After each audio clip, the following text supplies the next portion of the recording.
In this video, we're going to go over on how to install sill pads on all metal mist pack models, including mist-free 10 and 20 and DTs 10 through 80. Once you gain access to the bottom side of the humidifier, you will first need to remove your old transducer. We do this by using a number 8mm socket and back off the nuts that secure the transducer and circuit board. There will be 2 nuts on the transducer and 2 nuts on the circuit board.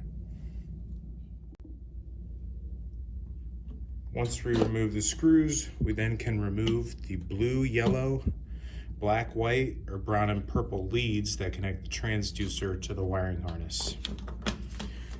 Once we do that, we can then remove the old transducer. Be sure to save all the old hardware as we will be reusing it. Locate the sill pads that we've included with your transducers and mount the sill pad as such with the sticky side facing down. Once that is mounted, we are then ready to reinstall the transducer. When reinstalling the transducer, be sure to replace the orange O-ring and the beige colored cap to make sure that it is a watertight seal. Once you've done that, you are then ready to install your transducer.